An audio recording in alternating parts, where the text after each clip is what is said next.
Today's Global Daily focuses on a German word about the globe, weltanschauung, or worldview. One's fundamental cognitive orientation, encompassing knowledge, culture, theology, philosophy, politics, economics, morals, and ethics, and even what daily means. For 13 years post-revolution, France had a 12-month calendar of 3 10-day weeks with 10-hour days of 100 minutes of 100 seconds. We are today in Duodi, in the second week of Fructidor, with 5 or 6 FÄ'tes from September 17th-22/23 about to add the days needed to fit it the year into the solar system. Of course, the latter is based on the Copernican weltanschauung, which replaced the Ptolemaic, where the sun revolved round the earth. Everyone in markets has a worldview even if they don't know it or can articulate it. For most, it's a neoliberal belief that free markets work best, as selfishness creates selfless outcomes, except ESG is better, the West is best, except for China, and central banks bail us all out when this all, mysteriously, fails. It's deeply unserious when you think about it, and an intellectually leaky weltanschauung isn't saved by the odd Minsky, geopolitics, or black swan, as plasters if you haven't actually read them.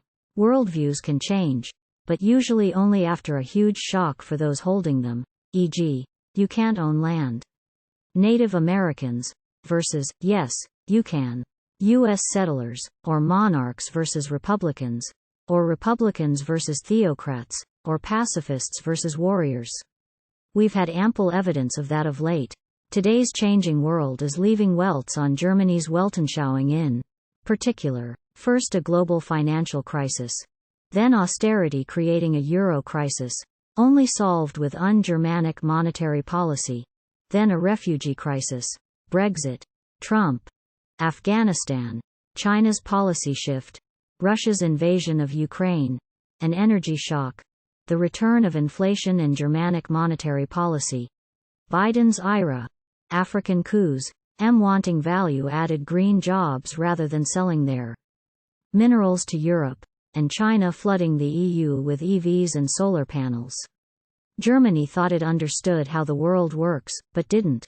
Yet the real problem is they still don't have a new worldview, and are about to go full circle with a return to fiscal austerity.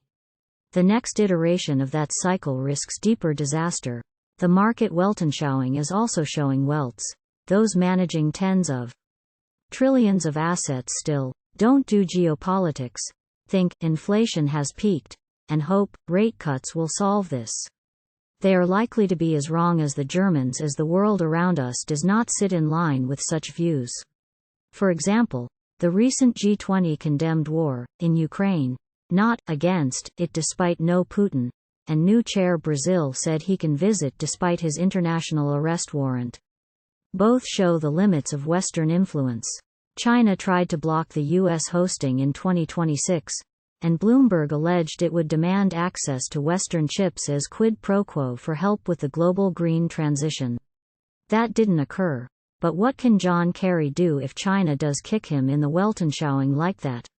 Xi didn't even attend, underlining he isn't interested in this forum, and favors a South-South global system. Let's see if the BRICS 11 use more local FX invoicing, i.e., dollar-priced bilateral barter, which West African state has an anti-West coup next, and if the U.S. letting the World Bank lend $25 billion more to a global South needing trillions costing Washington the pocket change of $2.5 billion makes any realpolitik difference.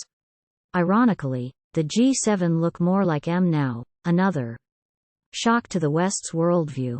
Canada's Trudeau couldn't fly home because his Air Canada jet broke down on the runway for hours. Yet steel wheels are turning away from the past low-inflation globalization. A new U.S.-brokered India-Saudi, Israel, EU railway deal will rival China's Belt and Road, reroute global supply chains, and aim to pull Riyadh and the UAE away from the BRICS. The U.S. has signed a comprehensive strategic partnership with Vietnam, followed by reports exports of Vietnamese dragon fruits and durian to China were halted for quality checks. We see South Korea, Japan and US, and Australia, Philippines defense rapprochement. Indonesia declined to join the BRICS for the chance to get into the OECD. And let's see what happens in the Argentinian election dollarization. In short, dividing lines are being drawn. Even if where any Potsdam Yalta curtains may fall, and how permeable they may prove to be remains unsettled.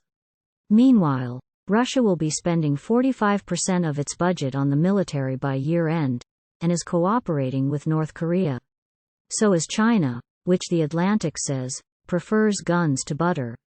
Yet while there's money for that, there's not for much else.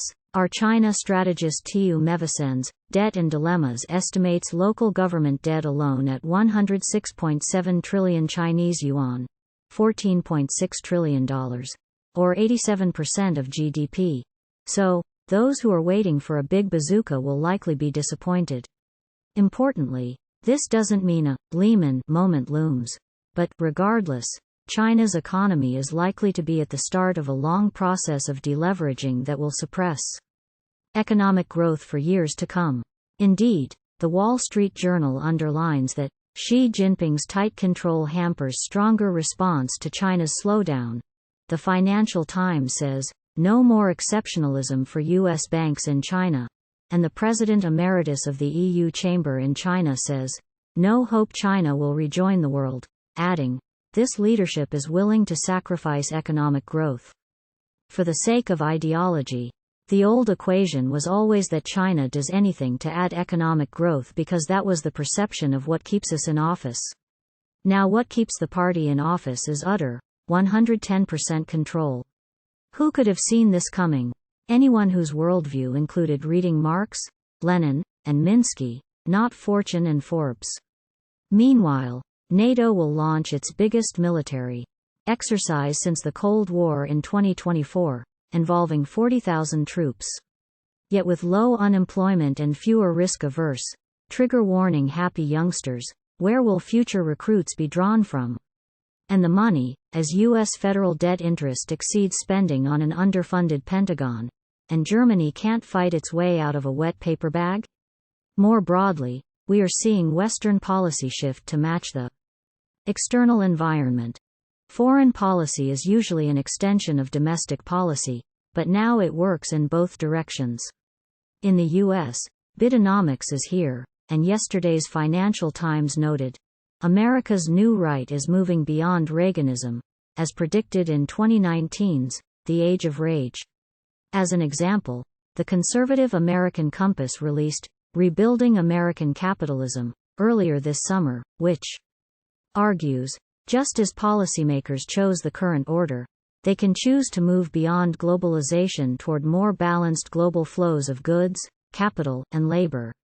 It proposes to, on industry they want to, establish a 50% local content requirement for goods critical to national security, mandate domestic labor and intermediate goods account for 50% plus of value added, establish a national development bank for critical industrial projects, and repeal the National Environmental Policy Act.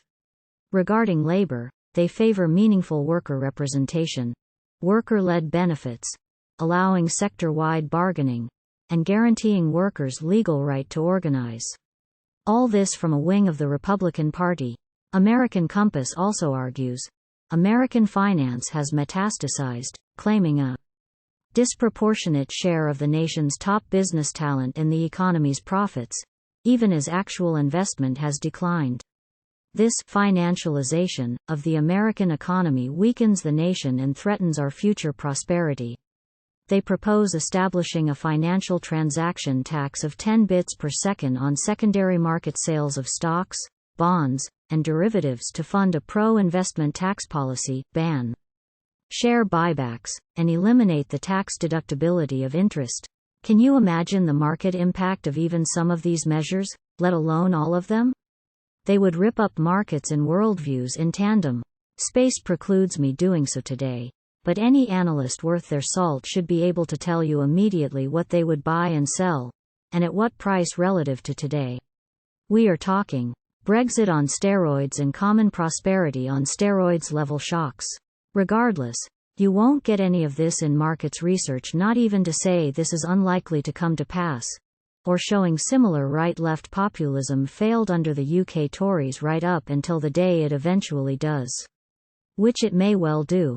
That's because it's so far out of most analysts' weltanschauung that even if they weren't selling you something, which they are, their own cognitive bias, and their model's biases, means they couldn't cover the issue properly anyway.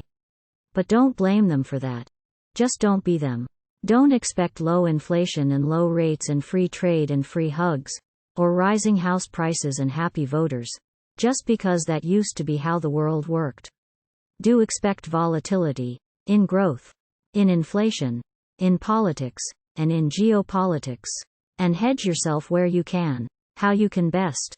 If even the BOJ is warning of removing negative interest rates, that's the best thing to do. After all, big German words mean big problems not only for Germany, but for almost everyone.